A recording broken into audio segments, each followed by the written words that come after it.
All right, this is going to be the notes for Chemistry, Unit 1, Lesson 1. So on this slide, you'll see that this is the introduction. So we're going to be looking at Chapter 3, which I have highlighted. The textbook pages you're going to be focusing on for this section are going to be 66 to 69.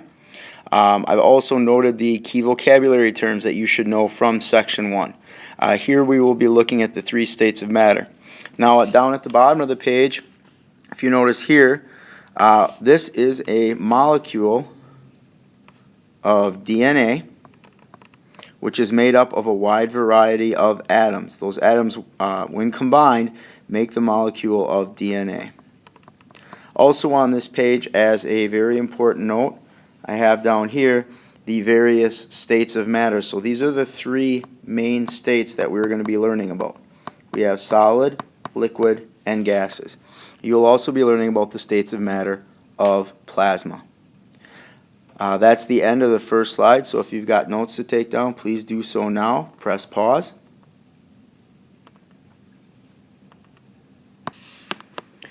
Now what we're going to be doing on this slide is we are going to be taking the notes for this section, so if you have not already gotten out, please get out your foundation worksheet and have the L1 side out. We're going to start with the section on solid particles. So if you look down at the bottom of the page, we do have an example of solid. So we have an ice cube right there. Now when we talk about particles, what we look at are several different things. The first one we're going to look at is particle motion. When we talk about particle motion of a solid, particles of a solid vibrate in place.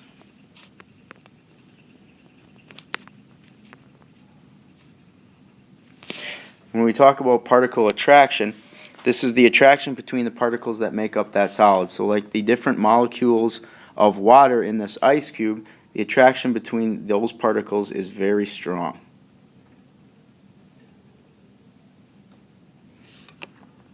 And finally, we look at the relationship between shape and volume. So if you look down at that ice cube, you'll notice that ice cube has a very definite shape to it, and we could easily calculate the volume.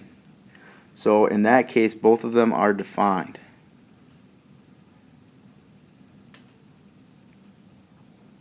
The next state of matter we're going to look at is a liquid. So again, with a liquid, we have an example. You can look at it right here as an example of a liquid. So the particle motion of a liquid is liquid particles are able to slide past one another.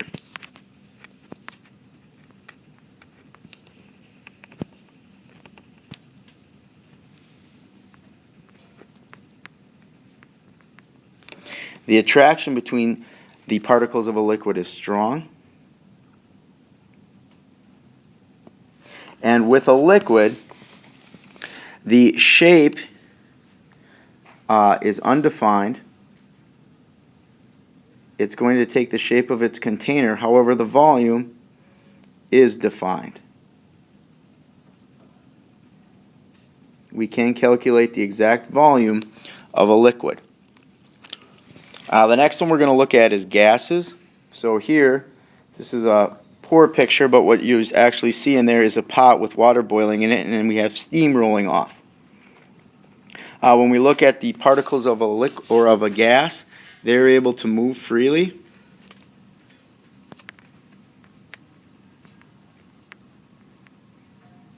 And the particle attraction is weak. So the particles of a gas are not very attracted to one another.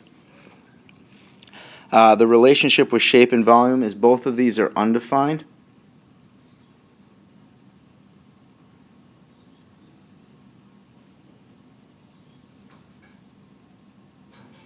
Gas will always go to fill its container. We are going to be talking about some examples a little bit later on that there are some special laws that relate to gases. Now the final state of matter that we're going to look at, which is the least common one here on the planet Earth, is going to be plasmas. Plasmas, some examples would be the flame of a Bunsen burner,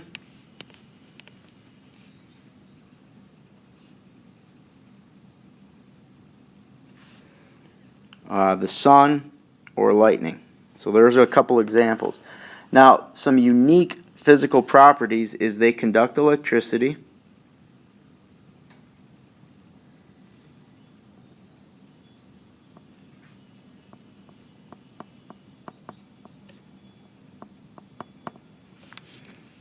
and they're affected by magnetic fields.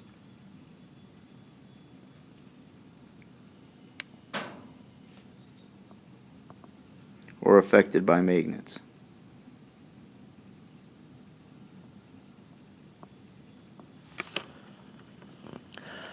This ends the notes section for part 1 on states of matter.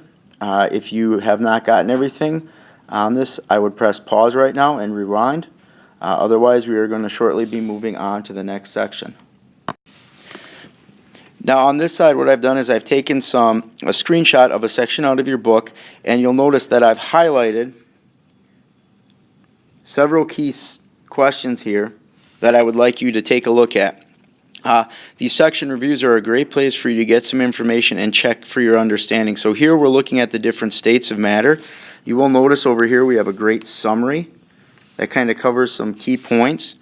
But what I'd like you to do right now is I would like you to take a minute and I want you to look at question number 3, identifying relationships. The question states the volume of a gas can change, but the volume of a solid cannot. And I want you to explain why this is true. So I want you to take a minute and I want you to think about that. I'm going to press pause and come back, and we're going to discuss that. So when you look at number 3, what you should have identified is the volume of a solid cannot change because it is defined. Those particles are very tightly attracted to one another and they maintain a fixed shape. Because it has a fixed shape, you're going to have a fixed volume. Particles of a gas, on the other hand, are not attracted to one another and they will fill their container, so we cannot identify the volume. That should have been what you talked about in your explanation. Now we're going to be moving on to the next slide. On this slide, what we are looking at is some information on the different gas laws that exist. Now when we look at the gas laws, and there are 2 of them, the 2 gas laws that we're going to be talking about are Boyle's Law and Charles' Law. So the textbook pages are listed right there, and we do have the key vocabulary. If you're interested, this is a great YouTube video you might want to go and watch that looks at how gas laws are related to the function of a piston in a car engine. Now when we look at the gas laws, the first one we've got right here is Boyle's Law. Boyle's Law is an inverse relationship, and what this law essentially says that if temperature remains constant, then what we're going to see is we're going to see the volume of a gas decrease if pressure increases. So on this one we have temperature is constant. If that's the case and pressure increases, then we're going to see volume decrease. That's an inverse relationship. The other law that we're going to be looking at is over here. That's Charles' Law. Charles' Law is a direct relationship, and it's a direct relationship between volume and temperature. And what this would be is if the temperature increased, then we would see the volume of a gas increase. This one is how a hot air balloon works. So those are 2 key gas laws that you should know and understand. That ends this slide. If you need to get some of these notes down in your notebook, this would be a good time to press pause and get that. Alright, this is going to be an introduction into section 3. Here we are looking at the changes in state. Again, we have the textbook pages that you guys should know for this section. That's listed right here. And then here we have your key vocabulary for this section. This will be what you use on your concept map. I've also included a visual down at the bottom. You're going to see me reference this several times during the course of this section. This is a very, very important visual that you will be expected to understand. When we're looking at changes in state, what we're looking at is the process that occurs as a material goes from one state, such as a solid, and changes into a liquid. That ends this slide.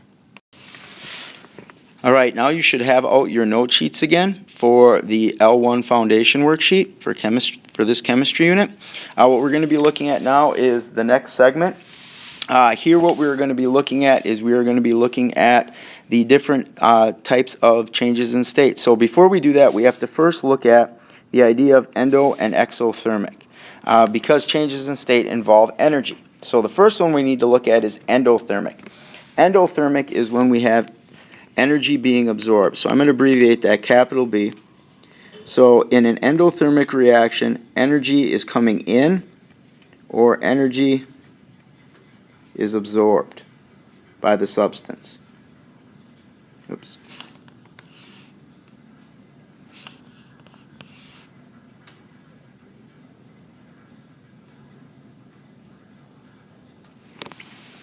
So the effect on particles of a substance, what we're going to see for an effect here is that the particles are going to speed up. So we're going to see speed increase, and attraction between particles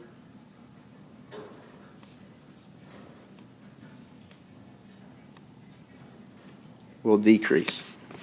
So we have an increase in speed and a decrease in attraction. The next one that we're going to look at is exothermic. Exothermic is when energy is going out of the substance.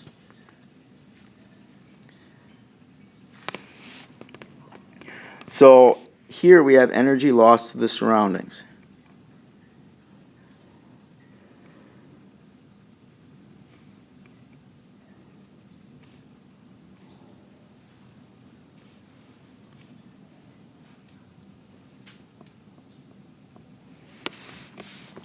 And the effect on the particles here is the particles are going to slow down. So we're going to have speed decreasing and attraction between the particles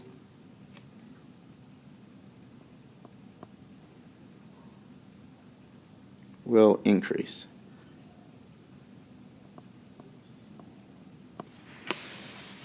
Now we're going to look at the different changes in state that occur.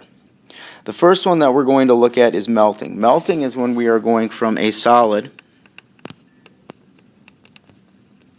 to a liquid. Now, the first thing we want to look at is this an endo or exothermic process? So if we look at this, this is an example of an endothermic process.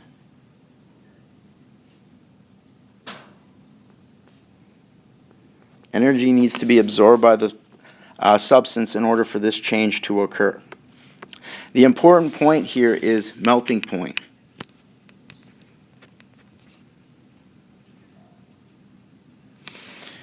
The melting point is an example of a characteristic property.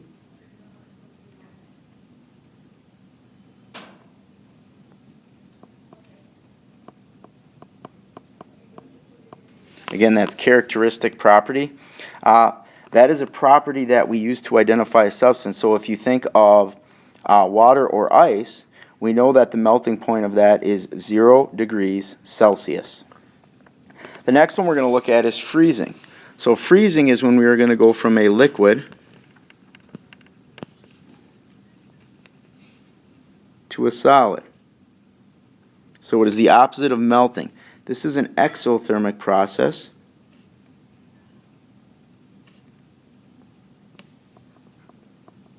Which means energy needs to be removed.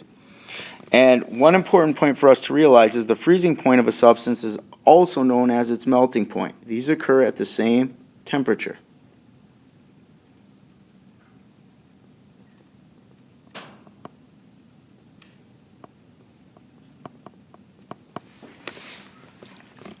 Next one we're going to look at is vaporization. Vaporization is when we have a liquid going to a gas. In order for this to occur, we have to have an endothermic process.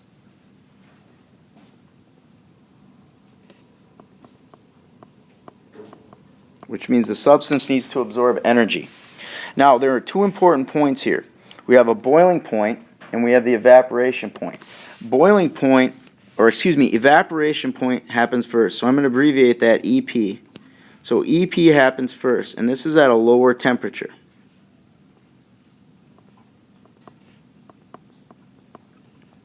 Evaporation point is when you have the surface, the particles at the surface turning from a liquid to a gas. The other point is the boiling point. Boiling point is when you have vaporization throughout the liquid, or vaporization throughout.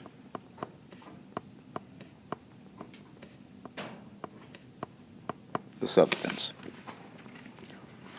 And again, that'll occur at a higher temperature. So if you think about it, on a hot summer day, you will see water at the surface evaporating. However, it will not be boiling. The next one we're going to look at is condensation. Condensation is the opposite of vaporization. So here we are going from a liquid, or excuse me, from a gas to a liquid. I'm going to put it on pause right now because I have a student attempting to sharpen his pencil. Okay, we're back. Brandon said he's done sharpening his pencil. I have his permission to start up again. So condensation, endothermic or exothermic. This is an exothermic process. In order for a gas to turn into a liquid, we have to remove energy from the substance. We need the particles to slow down. Now, here again, we have a condensation point. Now, the condensation point of a substance is going to be the opposite of its boiling point.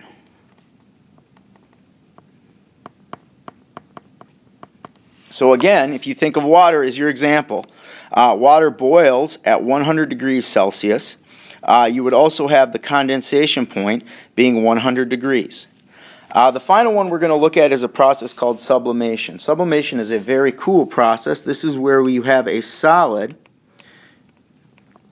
converting directly into a gas, so it does not become a liquid.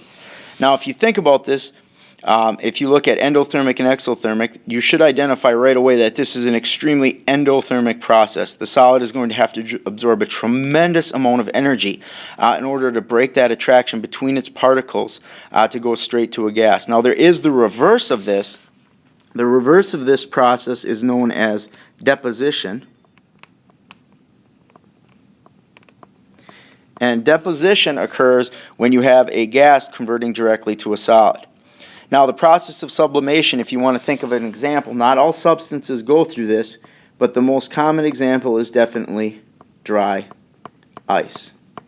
Is a substance that goes directly from a from a solid to a gas.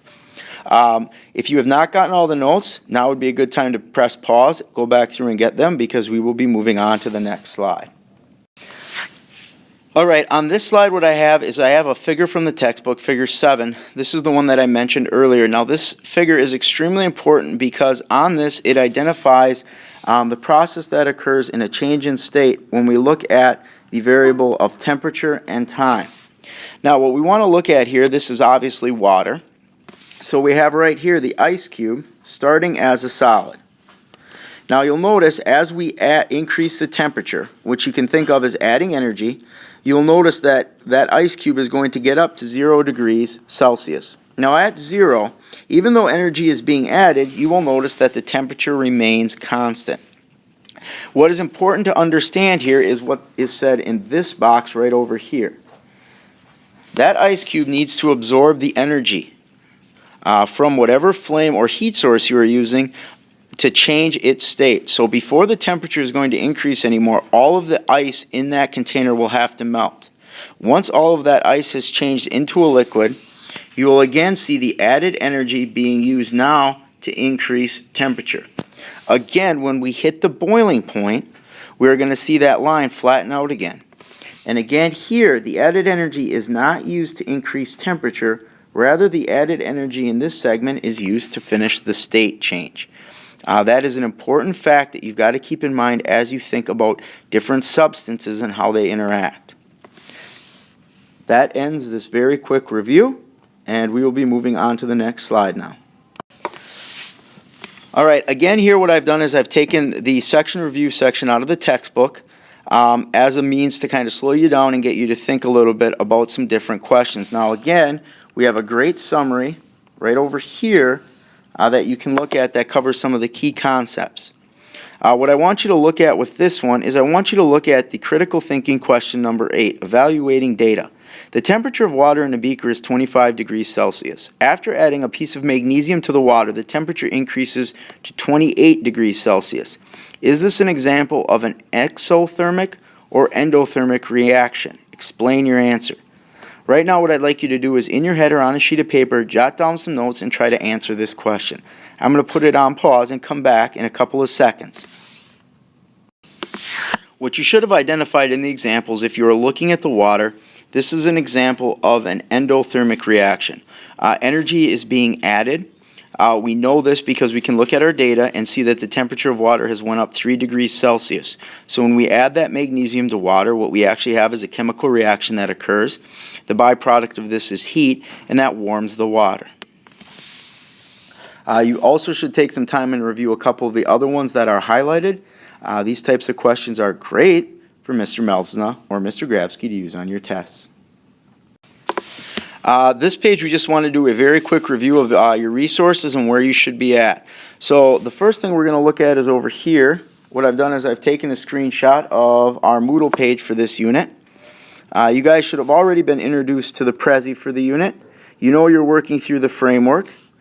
You now have the notes for the L1 side of the foundation worksheet. And you should be getting ready now to take the L1 assessment on states of matter and changes in state. If you need additional resources, there is the PowerPoint that's available for you. Also in this, we talked about the different vocabulary terms that you guys would be using to finish up the concept map for L1. Those words were part of this presentation. If any of that highlighted stuff does not make sense, this would be a great time for you to go talk to your science teacher to make sure you have the information you need. I've also put on here a great website that we're going to spend a little bit of time reviewing that deals with looking at the different states of matter and changes in state that occur. Alright, so on this website, what we see is this is a review of what matter is. So here you'll notice that they did identify 5 different states of matter that you can look at. Again, we are only really focused on 4. The Bose-Einstein condensate, we're not really focused on. That's a much more higher level concept than we cover here in 7th grade. It also talks on this website about changes in state and what has to occur to that for that to happen. If you look at this page, you do want to take a look over here. There are some key extra links that you can go to. The ones that I would focus on would be the different states here. A discussion on phase changes, which is another term for changes in state. And then, of course, they talk about the different states of matter and some of the state changes. So there's evaporation. Again, this is the website that I had earlier, identified on the previous slide. Would be a great one for you to go to if you need an extra review. That ends this presentation on Chemistry, Unit 1, Lesson 1.